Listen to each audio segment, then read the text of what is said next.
Yeah, man.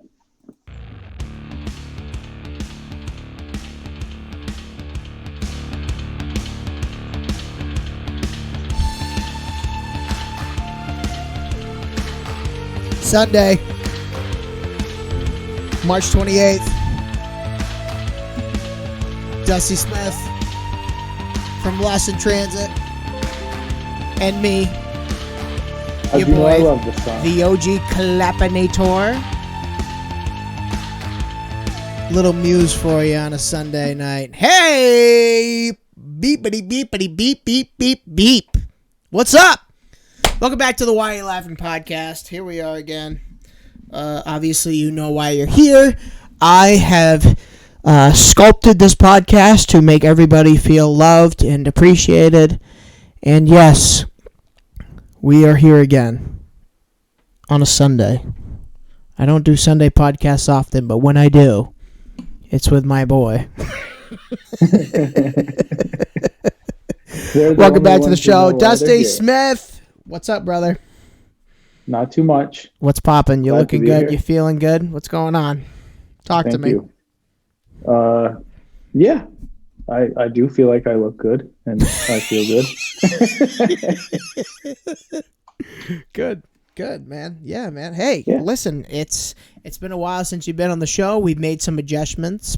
We have different things going on. We have better quality. We have better music. We have better persona. We have better joie de vivre. You know what I'm saying? We're all back. We're here. We're ready to go. I have things more structured now, ladies and gentlemen. I am not messing around. Alrighty. All right. Anyway, so yeah, Anyway, welcome back to the podcast. Welcome back, everybody. I'm sorry that it took me such a long time to get the show out. What happened to me is this. Let me explain to you the turmoil that I go through as a human being. Monday approaches. I get excited for the week to start and for the week to be over. You know, things happen. I get to go to work. I get to see some people that I know, my Goombas, my friends, you know, whatever. I chit-chat. I go back and forth, blah, blah, blah. And then it gets to the point where the podcast is supposed to begin, and then people leave me. You know, I'm not upset. I don't hold anything to anybody. I don't hold anybody to the fire, but it does hurt me. But then, amazing things happen. Like my friend Mr. Dustin Smith comes in to save this show.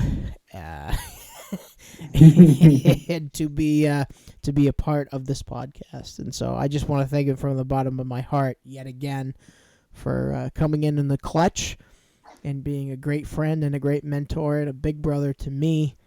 And always nice to have you on the program, my friend.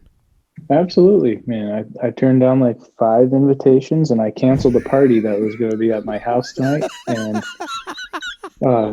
came into my office and turned the computer on. Are you serious? You turned down a few invitations? 5 to be exact. 5? Is that a joke or are you messing with me? No, it's a joke. It's a joke. I was watching. We went. Amanda and I went shopping today for some stuff for the house, and then we did some food shopping, and then we were actually just having a nice, relaxing afternoon. We were sitting on the couch and watching a few shows, and then this happened. Tremendous. And she's not angry with me, right?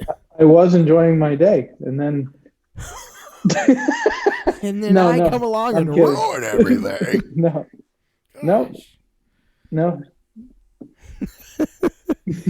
Well, that's good. I hope she's not upset with me. She is not.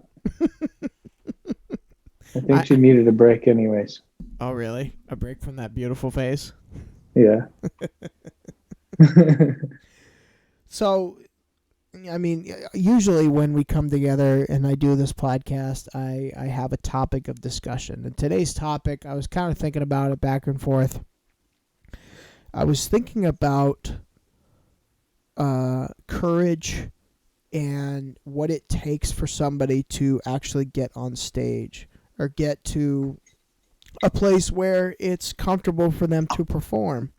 You know, whether it be poetry, whether it be music, whether it be public speaking, some kind of events like these things how did that actually come to fruition for you? Because, I know you a long time, and you've always had sort of a persona on stage to where I look at you and I say, he's comfortable and he's ignoring the audience in a comfortable form, as far as like you know that they're there, but also that what you have to do is very important when it comes to your craft. And so when you get on stage, what's the mentality for you nowadays? Especially now with coming back from COVID, it's going to be very, very interesting. And we've discussed this before. It's going to be very interesting to see how things sort of mold together. Is that going to be any different for you coming back after, it's going to be like a year and a half, something like that, right? Is that going to be correct? When's the last time you played with us? Yeah, no, we played right up until the month before everything got shut down. The last Right. time we played was with you at Starlight At the in Starlight, February. correct. Yeah. So your question is kind of twofold. What's my mentality going up there, and how do I feel like it's gonna go when we get back up? Right. Well, you're right. I do have a level of like I ignore the audience because like to me that's survival for me because I don't really want to be up there. The only reason like don't get me wrong, I love playing our music, and once you're up there and in the mess of it all, Right. it's like it's a rush for sure. But like walking out is like not my bag. I don't want everyone to be looking at me. And the only reason I kind of fell into this position is when we started playing music. Um, I was the songwriter. I mean, I still am for like 85% of our music. Right. Um, and no one else is going to sing the song that I wrote. So being in a three-piece band, it's unique that in that way that a drummer is not going to sing the song of the lead guitarist. So it's kind of just I was forced into that position, and I've grown to like it a little bit. Like it's fun, but it's definitely not. I don't eat it up. I don't love it. So that's my mentality of going out. It's more of this is what I have to do because once I'm up there, I know that everyone's gonna like George and Todd. They're gonna get the same rush that I do, Right. and we all love going out and playing our music. And at the end of the night, it's a cool feeling.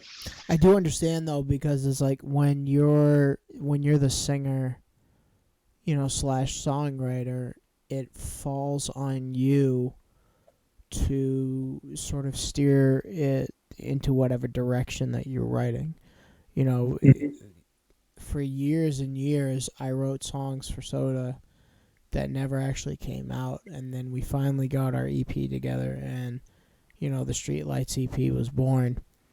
And then fast forward to now, it's like things that I write for myself. It's sort of a relief to kind of be behind the wheel on everything and not have to question or think about like how am I going to do this by myself, and how am I going to make it my own or whatever. It is my music now. I'm not thinking about having to write to attribute to other people. Not that was a burden, because Right. I loved it and I still love it. But at the same time, it's sort of don't have to leave room for their flair. Yeah, exactly. You have nobody to think about other than yourself. Even as selfish as that may seem, it's easier to write when you're the only one that's the captain of the ship. Yep. So, especially now for writing this music for the documentary I got coming out. I'm very happy to be able to write something to which is going to attribute to my story, you know? And I think about that for you guys too. Like, I hope someday that Cal gets to look at your story arc and see how you guys actually were able to form this band.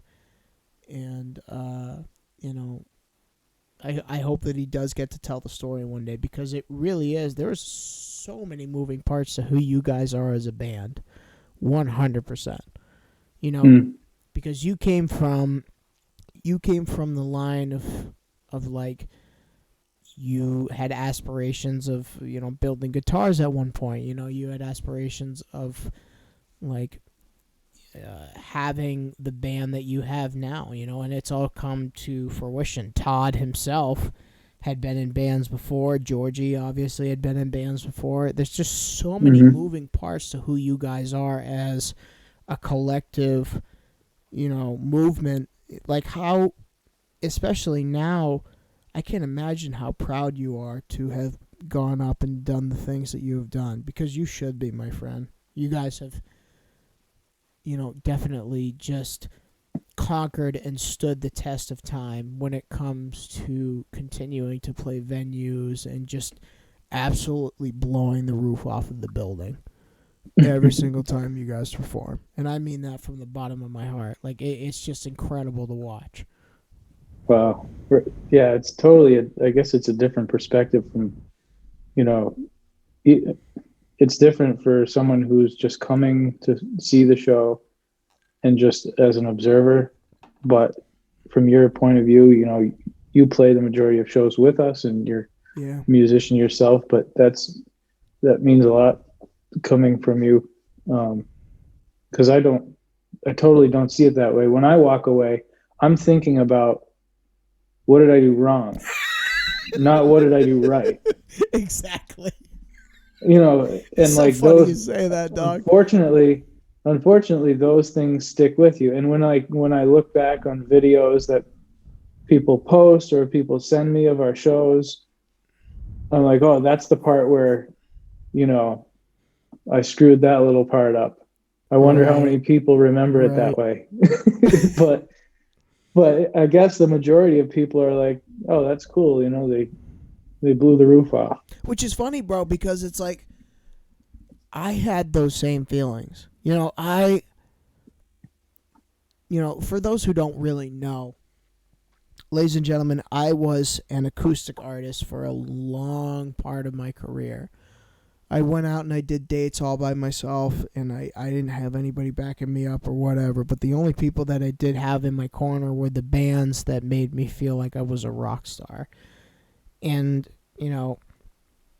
going out and having that admiration and having that confidence, like, the people who do come up to you, and Dustin knows this better than most, the people that come up to you and tell you how great you did is more of a sort of push to top what you did before. It's like, we go up there and we do our things, and sometimes we just eat a bag of potatoes. It happens. But those bag of potatoes that, fall on the floor could mean a huge deal to the audience member. They really, really take into consideration how much you prepared. And so, like Dustin said, as musicians and, critiques, we do that to ourselves, because, musicians, in my mind, are the biggest critiques of all. We're constantly trying to top what we did before. So, I mean, I completely understand what you're talking about, brother, as far as that whole thing is concerned, because I do it myself. Yep. Did I stun you? No. Yes. I'm just trying to make sure you're okay. You okay? Yeah. Yeah. No, I fell asleep. Sorry. Have you thought about, like, because things... by the way, just as a side point, I have an announcement at the end of this show, and I'm glad that Dustin's here to hear it. So don't let me forget that. But I'm pregnant too. Right. Pregnant, and it was at L.A. Frederickson. Oh God. It's an inside joke. Between only us. Right. I feel like Hopefully. I don't want that to get out. yeah. L.A. Fredrickson. So, when you think about when this thing's going to be over, because, as a newsflash, it will be. Have you thought about the things that you guys want to do as far as, is it going to be the same as far as when you guys get up on stage? Are you going to have that same sort of mentality? Or when you go back up on stage, is it going to be kind of strange to sort of return and have that sort of thing in mind to where, people still may be scared or this or that? At this point I'm kind of rambling, but when you go up on stage and sort of you release yourself again, is it going to feel much, much more different than when it was before? I've thought about it. I would like to say, I hope it, at least I can only speak for myself. I would like to say that I think I would be more comfortable, Right. Loosen up a little bit, but I can't say for sure. I don't know. I only know what I want to happen. But you only know like when you bounce up on there and start, you know. As you know, we haven't practiced in a while. Right. So I don't really know what the feeling will be between us three. Not in a negative way. I think all of us are still interested in playing. And I'm sure we'll get back into playing some shows, but and I think our writing style will be much of the same, but I don't know. Just to tie into the previous few questions, I'm not a very vocal person on stage other than doing vocals. And that's part of the fact that, like, that's my, I don't know what I'll say. I have to be safe and not say anything. It's not far-fetched, well, because it's like, but that's why, if I could interject, is that's why you and Georgie are so good together.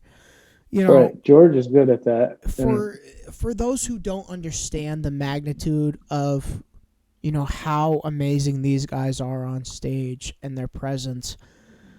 So if I could start from the beginning, Georgie, who is now in Lost in Transit, he's the bass player, / like backup vocalist every once in a while. When the chemistry between the three of us when Soda began was absolutely incomprehensible. We just had something going. And to sort of see him branch off into other areas like, feeling himself on stage, like, people don't understand. Georgie never wanted to be in a band again. Like, he was in a band and he sort of got roped into this whole thing, and now people just forced him to just get back into what he really loved. And now these days we talk and he loves being on stage. He loves playing with you guys. And it's like, for me, it was never a question of like, oh my God, he's leaving Soda. That was never an issue, because I knew that when he joined you guys, it was going to be a perfect fit. And how right I was, because when you guys got on stage for the first time, because I was there, I happened to be there.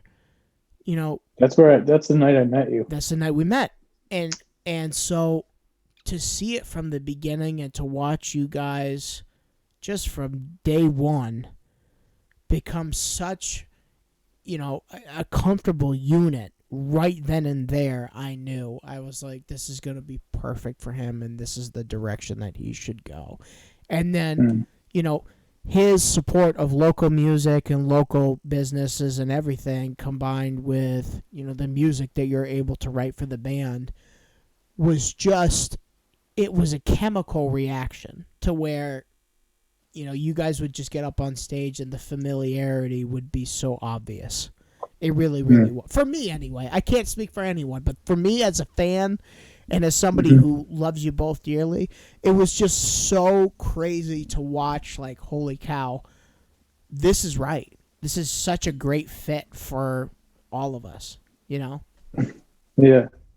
For me, anyway. I hope that I'm not speaking out of turn, and No. if I am, I feel the same way, and I'm super happy that he agreed to it and stuck with it.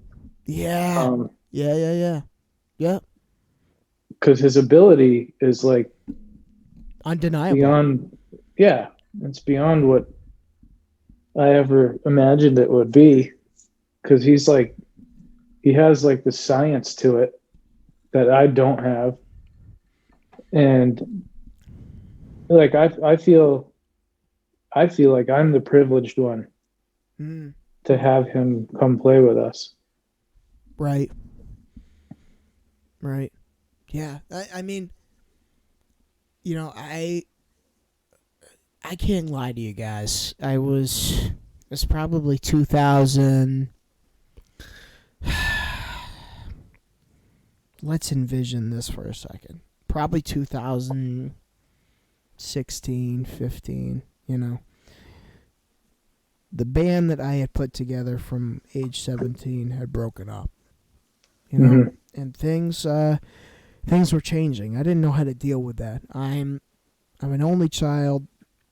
I don't know how to deal with things as far as like big families go. I had just lost a few good things that were going on in life, and then eventually Soda, me, Corey, and George had decided to part ways. So for me, it wasn't as happy as a time, but through all of that, I learned one of the biggest lessons in life. Just because somebody parts ways with you and decides to take on other projects doesn't mean they don't care about you. It means that things are just expanding. And so it was nice for me because I got to see my friends who I love dearly still continue to do what they wanted to do. Corey had branched off and started CRC Guitars, which I knew he wanted to do. Georgie had got to be in one of the greatest bands in the Wilbraham Palmer area, and completely embraced the experience, and he was happy. And I myself got to start and continue the band that I wanted to continue. So, I mean, above all the trash that's been going on lately, with COVID amongst other things, it's great to see these guys continue to do their great work. Corey, who's making phenomenal guitars, Dustin, who's writing amazing music, Todd with Rustic Brewing Company, and Georgie with just being a backbone to the band. It's great to see everybody just sort of rolling. I'm privileged to be a part of that. And now our family has just expanded. So I learned that lesson really early on when being a part of a band again was a big deal. Yeah. I hope I haven't monopolized the conversation. No, that's a good parallel. Oh, God, dang it, stupid thingies. Hey, have you Parallel ever had things on your computer? You said something. What? Have you ever had things on your computer come up like viruses and You know where viruses come from? Corona.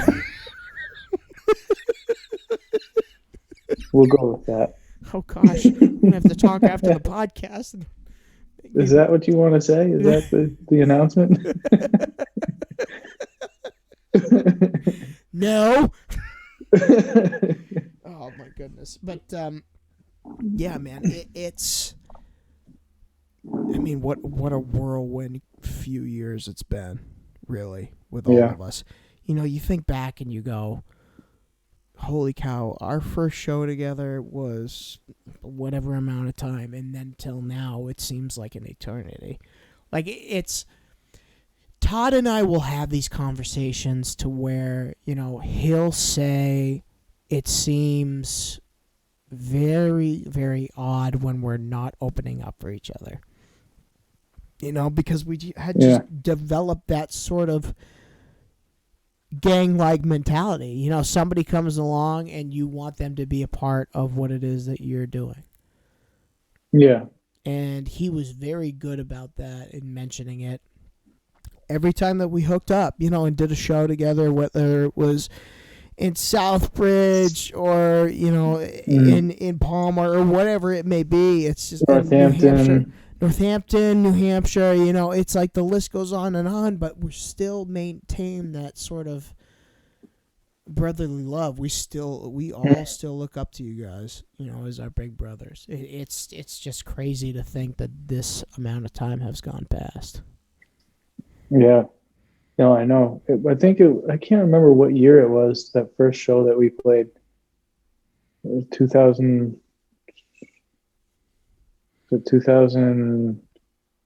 16? Maybe 2016. The one in Munson. Yeah, in the dump hole.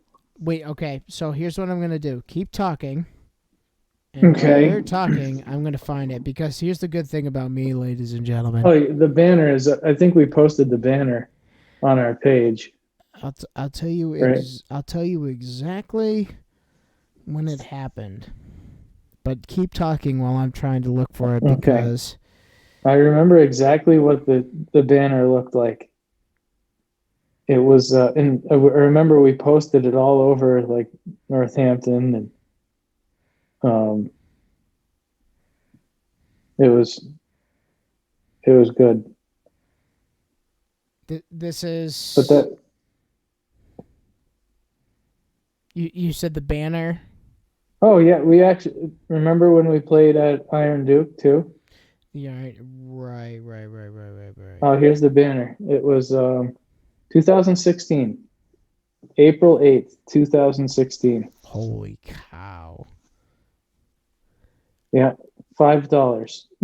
Oh my gosh, that's right. We're lucky if we make that today. Yeah, because remember we did 2 sets, because we did it around like talent night, open mic night. We started. That's right. We did a set, and then they did the open mic, and then we closed out on the back side of the open mic. Right. Because it was like, I remember everybody was there with the talent. Like, somebody was able to play the piano and then the harp and right, the harp. Things. And what was interesting about that night was, Soda had never performed live. And so that night I asked Dustin, he was very gracious. I said, do you mind if I borrow these instruments? And, me and Georgie and Corey can play some songs. And him and Todd rather were like, yeah, of course, no problem. Yeah. And we got up there and we played for the first time live that night. Now, this was not the first time I played live with George. And by the way,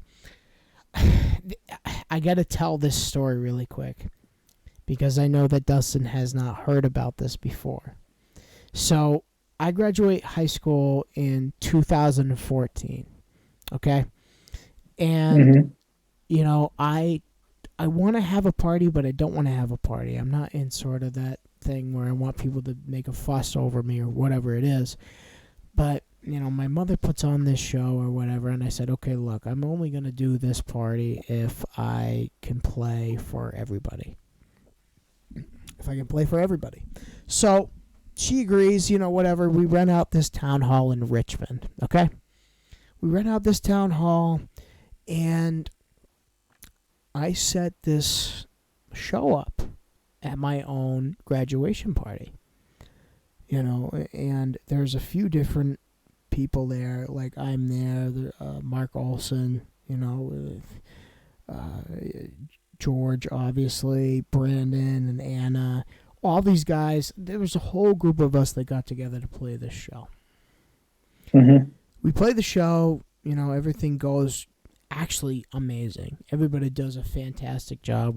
We all play great.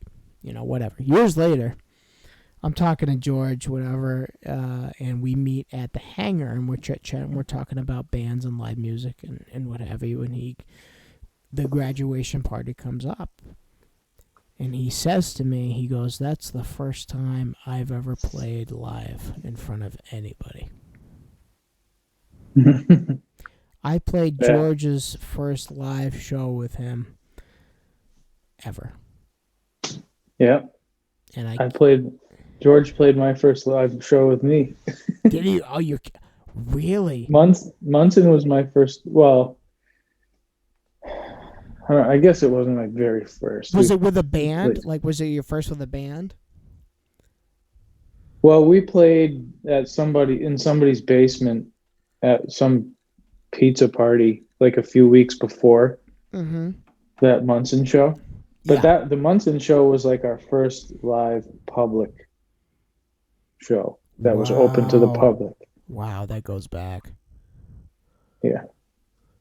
That's crazy. Well, so anyway, just to wrap this thing up, I had a Zoom party on Friday night, you know, with a few amount of people, and we were going through our Twitters and seeing what we had tweeted like back in the day or whatever, and I'm looking through and it comes to this one tweet, and I'm gonna read it all for you live right now in front of my boy. Oh boy. 8/20/14. Just a little bit after I graduated. It says, "If anyone has any footage from the grad party, hit me up."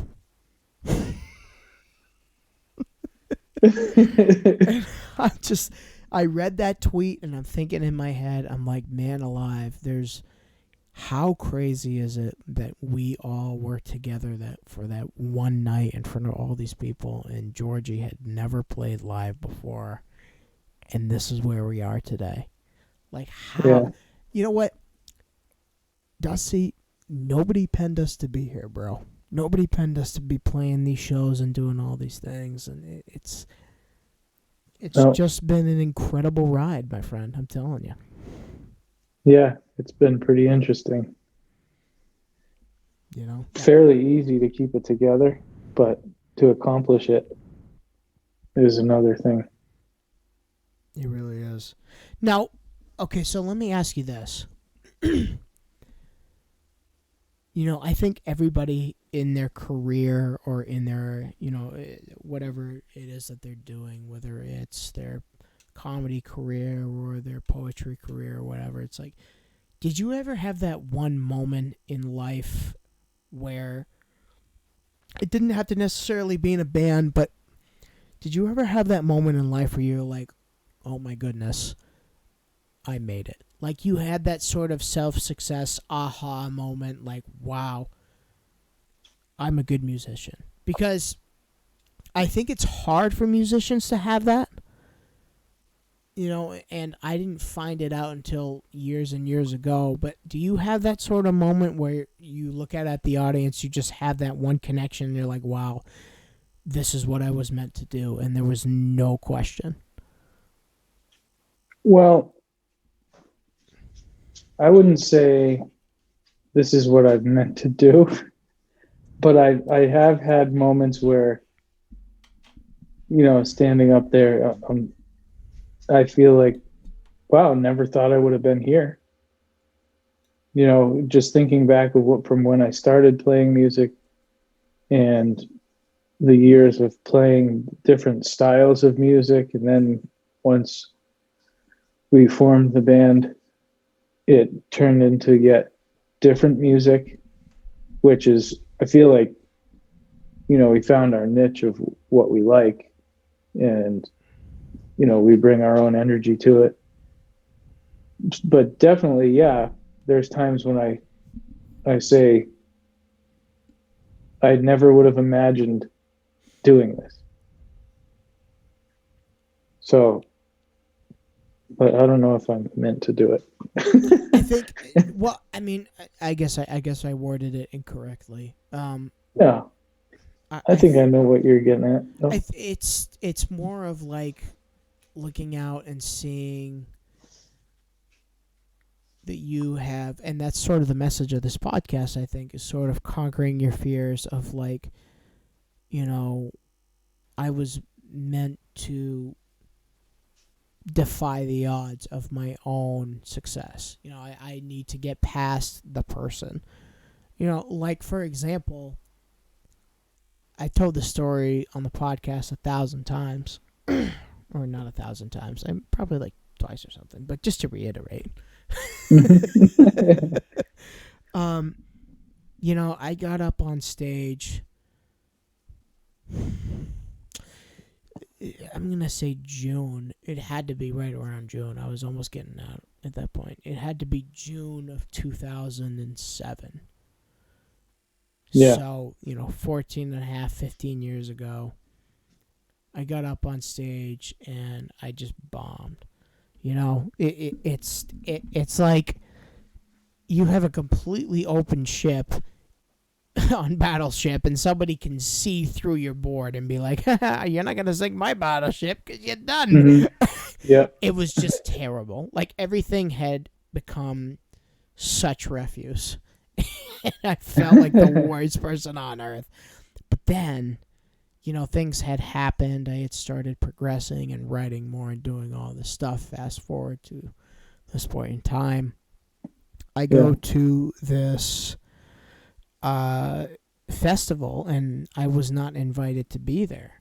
I got there, and there was this chick that I had the hots for. There was no question about it. It was the right time to go. So I had gone to sort of make an acquaintance again, and unbelievably, there was so many people there that I knew at this one festival. And so the person who I had wanted to see was there, and him and his partner were doing a duo, and they had that has been their act for years and years. So I was there, but then he comes up to me a little bit before they go on, and he says, "Do you want to play a song? Do you want to perform?" I says, Brandon, I can't take your spot. I can't do that. He goes, no, just get yourself ready. I want you to come up and play a song. Mm-hmm. And so I'm scared out of my mind. I'm like, this is not going to be good. But then what happens is this chick that I had the odds for, she leaves. She leaves the venue because her curfew was up. We're talking, I'm probably 16, 17, right around the time that the band had started. This chick had a curfew, so she had to leave. My confidence skyrocketed at that point. I was like, I don't have to impress anybody. I can just do what I want to do and get this thing over with, whatever it is. Yeah. It gets to the point where I'm about to go up on stage. Now, mind you, my friend Brandon was not allowed to bring me up on stage. I was not supposed to perform at this one place, but I go up anyway. And I go up.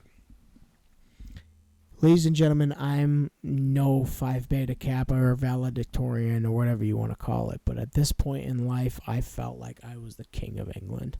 I got up there and I had one song to play, and I played Sound of Silence as an acoustic solo act, and I completely leveled that room.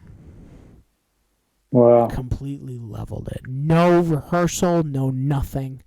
Just by the hair of the dog was I able to go up there and be like, okay, this is exactly what I need to do. And from that point, I never looked back, especially, being able to be a part of your guys' shows and stuff like that. It was just, at that point, I knew I never wanted to stop playing music. Yep.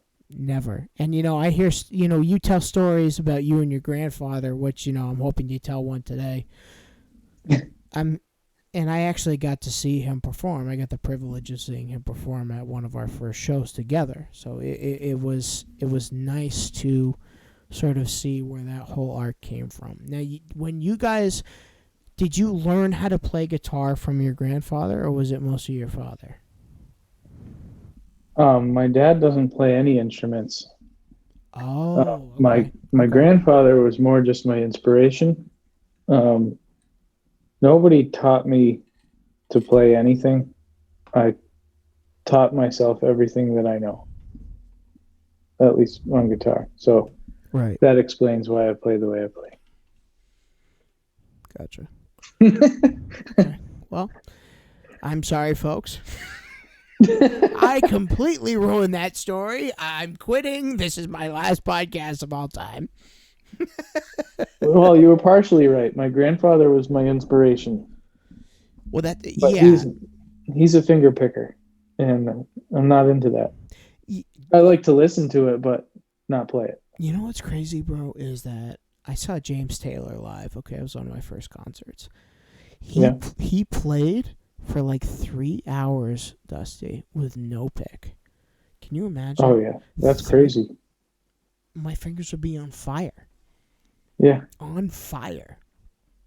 But anyway, kind of to switch the thing from music. So,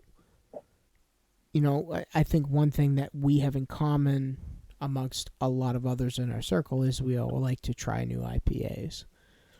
Hmm.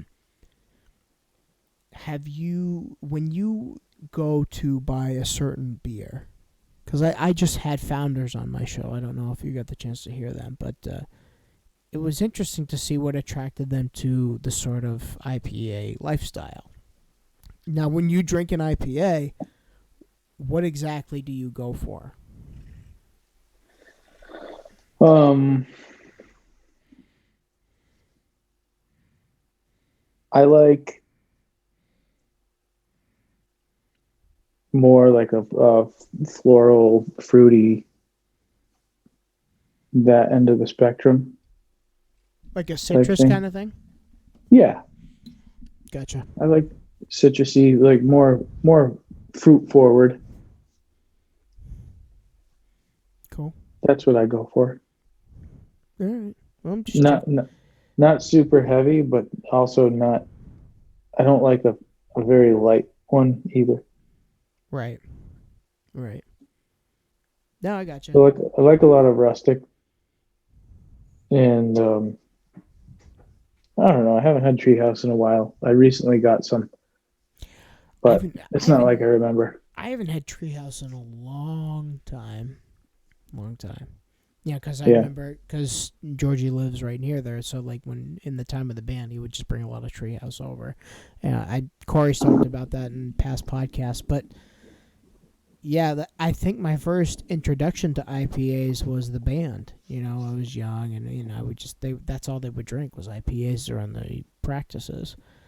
Yeah. And I would have like monsters and energy drinks and all types of bad stuff for your heart. So and so, when they would bring Treehouse over, Georgie anyway, I would taste a little bit, and that's kind of how I got into drinking the IPAs, which is interesting. And then Corey eventually taught me how to pour it and, all this other stuff. It was just, Yeah. it was a very different time. Very, very, very different time back then. But, yeah, it's so funny how, like, it seems like every time the bands would get together and hang out and do shows and, like, have practices and what have you, it's like we would always try different new IPAs. Yeah. Always. Yeah. That's actually where I got into it. When we first started playing, I wasn't drinking IPAs when we started playing as a band, but Todd is actually the one who introduced me to some of the different ones, and kind of steered me into try this one, try that one, you might like it. And that's where it all went downhill. Happy thought. Yeah. Oops. Anyway. Well, that's interesting. Nice job, Todd. You've turned all of us into alcoholics. It's all your fault. Yeah. Yeah, he did, and he continues. He continues to help. Hey, that's what happens, bro. When you find your niche, you just got to go with it. That's it. Yeah, yeah. If you're good at ruining people's lives, just continue to do it. I can't wait till he hears this. So he doesn't listen to this cockamamie show. Hey, He's sitting there going, "Oh, I think the science of the surface gravity, viscosity, blee, blee, blee." You don't have time to listen to this show. the viscosity of the beer is not correct. So, okay, so let me ask you a question. We were thinking about this the other day. Like, it came up. I was on Cal's podcast with Corey, and Corey had brought up this point of it's kind of sad to see bands that are a three-piece, like punk band, like in their 40s, just trying to prove something. Mhm. Is there a limit in your mind, because I have an answer to this question as well. Like, but is there a limit in your mind to where you want to say to yourself, I shouldn't be doing this anymore, or do you not think about that at all and just live in the moment? As far as the band, Yeah, because I think it's more difficult for me because I'm not 30 or close to 30 yet. So it's like I'm still, for me personally, I'm still living in the moment. I have aspirations of like I want to start another band and I want to do this and I want to do that again, but I feel like if you get older and things start to happen for you, like you have a family, you have a wife, you have a dog, you got all these types of things going for you. At some point, do you think to yourself, I should just move on with my life? Like, does that ever occur to you? yes, I have those thoughts of, am I going to do this forever? Where, how far are we going to take this? Are we going to, Yeah. are we going to try and keep it balanced for how long? Yeah. Because at some point, I think about what if George gets married at some point? Is that going to? I'm sorry, that's so funny. Is that a joke? I feel like he might kill you when he hears this. No, it's just a thought of, where is George's life going? Where is Todd's life going? Right. Where's my life going? Right. So yeah, naturally you think of what's the first thing to go if I need more time, or if I can't balance everything. Right. Right. Unfortunately, that may be one of the first things to go. Maybe not the very first thing, but it is, just to be truthful, it takes time. It takes, like, you got to focus on it if you're going to write new music, and you got to go practice that new music, and you got to book shows, and you got to go play the shows, and all of that takes a chunk out of your life where it's not the most important thing in your life. It's one of those things that is, it's fun because you can do it, Right. but you have to face the fact that at some point maybe that's not something that you can continue to do. Just because you have the ability to do it doesn't mean you have to do it. So yes, I think about it, and that's as far as like age goes, right? Like there's just the realization that like everything can change. Yeah, I mean Todd's like 95, but he still plays.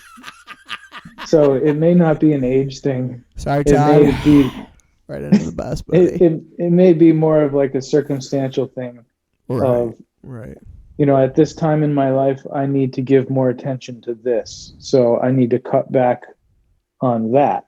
Right. Uh, or, you know, maybe something miraculously frees up some time, which that never happens. True.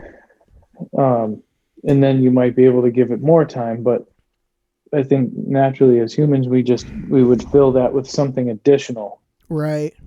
not give more of time to something you're already doing. You would fill that with another. Which is crazy because it's like, when I first met Corey, he was 25, 26. And even he'll talk about, I can't believe that I was doing that at that certain point in time. And I was just like, I couldn't really believe it either. But at that point in time, it was like, it wasn't a question of whether he was able to do it. He just wanted to do it. So I think it becomes a question of like, what are you willing to put in front of you? Like, do you care about this certain hobby? Do you care about that certain hobby? And so, it's like, I do think about Todd often though, because of the things that you're talking about right now. It's like, it's crazy that after all these years, he still has an interest in being part of such a big group, Yeah. Yeah. No, Todd, as much as he would probably tell you he's not a social person, he is. He, Butterfly, yeah, right? he likes to be around his people, the people that he chooses to be with. The shuffleboard team. Yeah. The shuffleboard team. No. The pickleball team. I know you can laugh. Go ahead. Just laugh. I know you want to. The pickleball team. Pickleball. The ball sleeve relief league. I'm just playing. No, I'm playing, Todd. He's in a flute band on the side.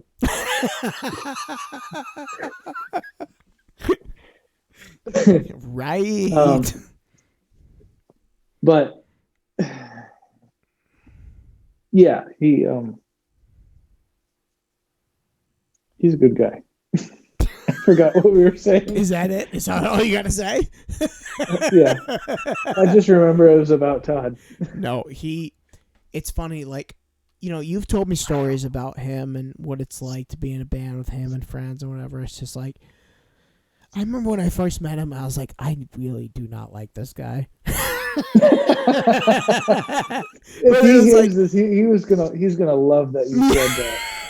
He's gonna say that's perfect. But what happened was exactly how I want to come off. But what happened was this. It was just like at that point, I was willing to try to understand and be like, okay, I gotta just get with this. We'll see what happens. And before you know it, he's completely won his way into all of our hearts. Really. Mm-hmm. Like, he's the man. That he's so pure and will never hold any punches. And that's why everybody loves him, in my opinion.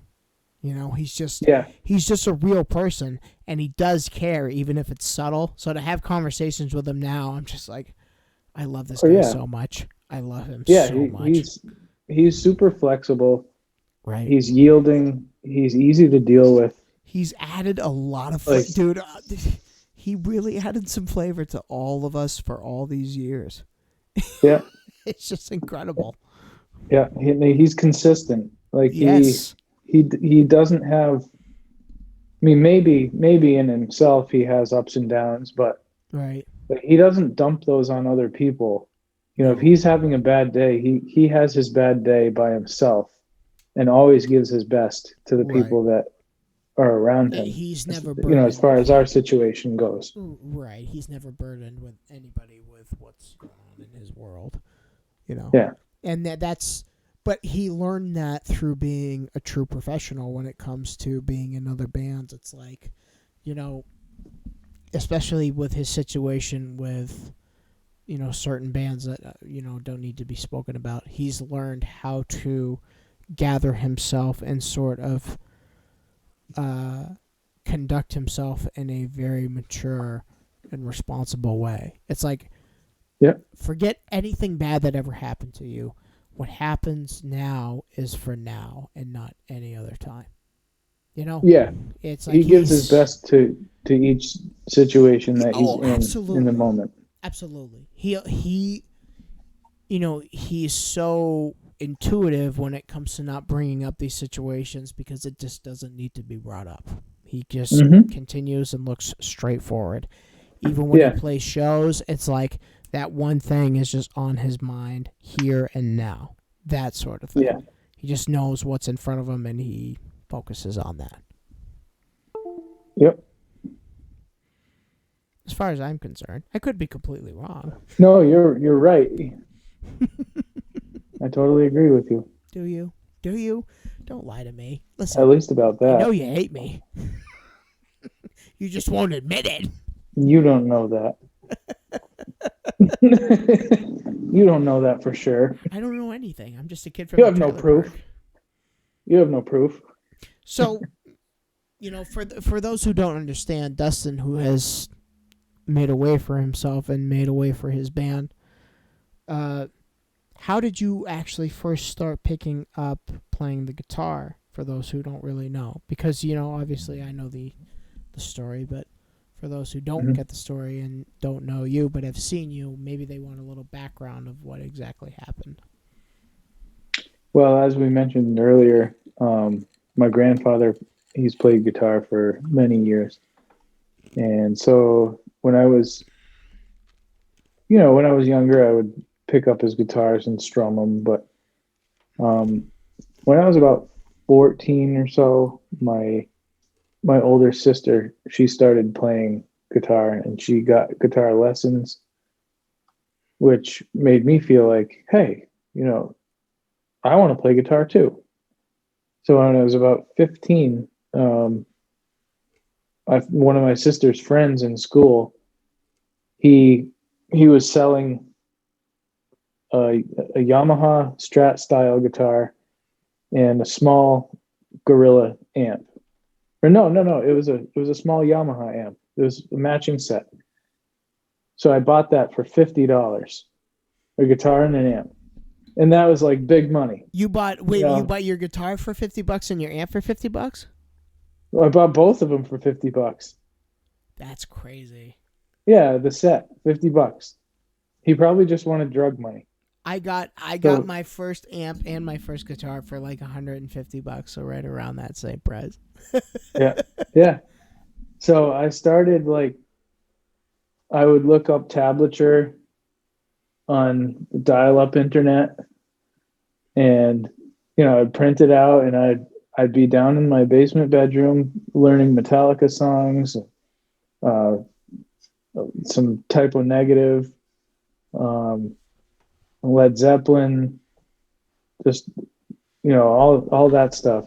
The classics. And just over the years, you learn mobility of your fingers by playing other people's songs, and then you could just kind of form stuff of your own. And over time, it just comes together. And I never had any lessons or anything. Definitely, I will say, being in the band setting has changed the way that I'm teaching myself, because I'm still teaching myself different methods, different playing styles. They might not be normal, like for other people who actually got lessons and actually know scales and stuff like that. I still don't know. I don't know scales or anything. I just play what I write. Right. So it's definitely not the same as other people might play, but it's just the way I play. Which is true, because it's funny you say that, because I never learned any scales myself, and I had to learn from listening and from the experience. So many people and kids go to college thinking that they're going to gain experience, when in reality you're only learning about other people's experiences. You're not having any of your own. So it's like, I prefer the way that you and I had learned, which was kind of developing a style and a way that you play. Because there's no question about it, brother. It's like, when you get up on stage, people know the way that you play. They see you and they're like, okay, this is exactly how Dusty gets down. So, oh yeah, like a new song, when we come out with a new song. Exactly. Know. Like, it's just you, but you really have, man. Is like, you've developed that cornerstone of like, everyone looks at you and knows exactly what's going to come out of the band. It's just going to be that crunchy, kick down your door, tell somebody that you're their surprise brother-in-law. It's just some type of attitude. It's just like, all right, look out. You know what I'm saying? It's just like things. Oh, yeah. It's such a treat for me anyway to see you guys come out with that same sort of mad flavor and, attitude of your songs. It's really great. Yeah. I noticed that, every time we kind of build a new song together, after the fact, I'm like, oh, here's another song that sounds like a bad attitude. And it's like clockwork. Every one of them comes out like, it just sounds like, you're pissed off at something. And I'm going to tell you about it. Right. And I guess that's just where it's where my juice comes from. I'm pissed off about something and I'm going to tell you about it, because it's rare that I write about something that I'm happy about. I mean, I think a lot of musicians, that's where their inspiration comes from, their motivation. It's a struggle, and to try to explain it and fight to have that motivation. You know? It's so, kind of as a wrapping up story, there's, my favorite song of all time by you guys has to be Revelations. So, when you first started to pull that song together, talk to me about, what you were actually feeling when you put that to fruition. Because when I first heard that song, and I had the privilege of hearing it live for the first time, was, this is exactly, it's a triumph song in my mind. To see you guys topple over all these other songs that you've written and really make something and fight and fight and fight to keep making it fresh. It's really unbelievable to see you guys do something like that. And Revelations was really just the biggest one.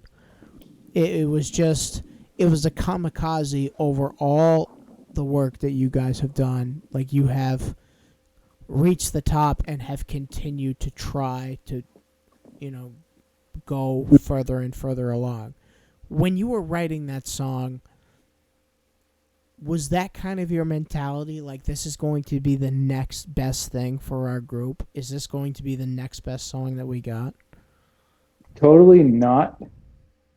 But all of us in the band, me, Todd, George, we all know that for as simple as that song is, we know that it surpassed all others. I mean, I think I can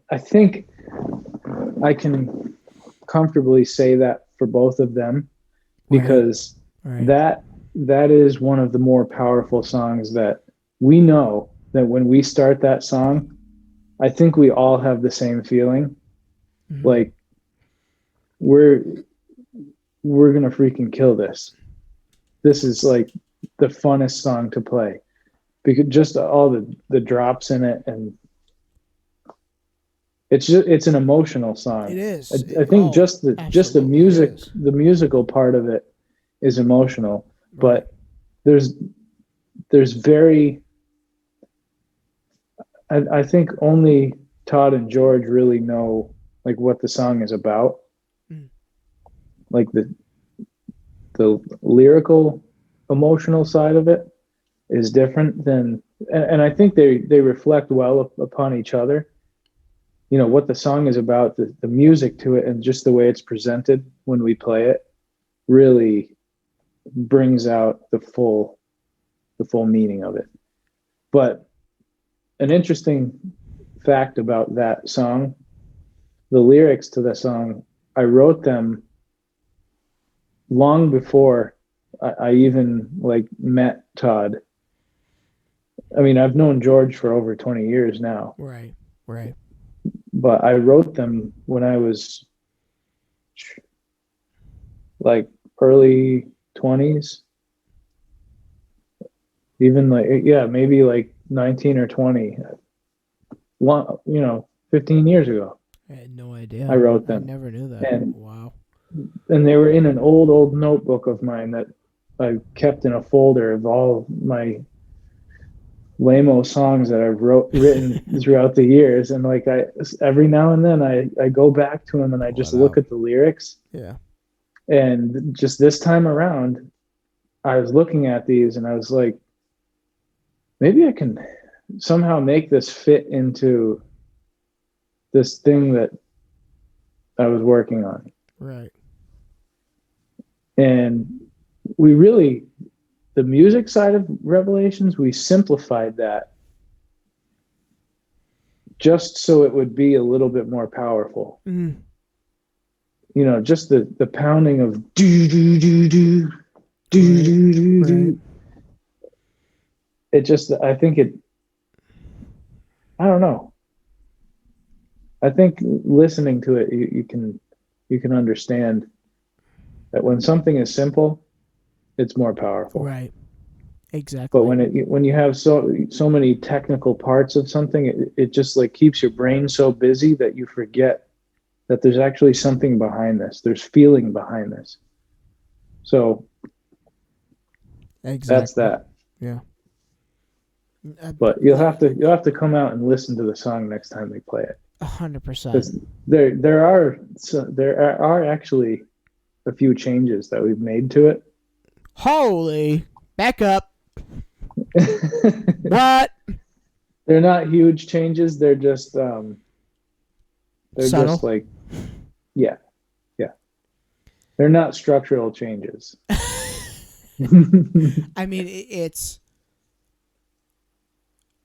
like, as I said previously, hearing that song for the first time and knowing these guys for a good amount of time it's like to see them play a song like this and completely blow the doors off the building and really, surprise the audience that has heard them in the past time and time again. It's hearing that song one time was like watching you guys take the next step into who you are as a band and as a message. It really, really was something spectacular for me as a fan and as a buddy. Is like, wow, this is what's going to happen next. This is exactly the message they're trying to convey, and they did it to perfection. To perfection. And I hope I didn't go too deep for y'all. No. Anyway, yes. So, hey, what was that blue drink you were having? well, I can't reveal it to you at this moment. It rhymes with peach. Okay. Bleach. Leech. It's my new cocktail, bleach on the rocks. Oh, okay. At least your breath will be nice. So, as an announcement, here we go. I'm glad. Oh boy. I'm glad Dusty's here for this. I I have a certain project that is going to be happening alongside of the documentary that's going to be happening. August 5th, 2021, I will be performing at a luncheon cafe in Peterborough. I don't have the exact name of it for you yet because it's not finished, but it's a brand new thing that's happening. August 5th, I am announcing a summer date, yes, in Peterborough, New Hampshire. So look for updates for that. It's a solo act as of this point in time. But I'm hoping to get my friends involved, including Mr. Smith here. But yes, I'm very, very, very excited to finally be coming back to the stage. Even if it is just me, I'm going to discover more things about myself and discover more things about my writing and, all that happy crap that you don't really care about. You could just turn around and look in the mirror. I mean, look in the mirror and turn around. I mean, I tried that, but then it just cracked. Like Harlem. Like when Hulk landed on Thor. Oh, I want to thank my my guest, Mr. Dustin Smith, for coming on the show yet again. Always a pleasure to see you, brother. I'm glad that you're here. I'm glad you were here for the announcement. Yeah, I will be there. And much August love to 5th. You too. Also, for the band. I can't wait till we're all back together again. Me neither.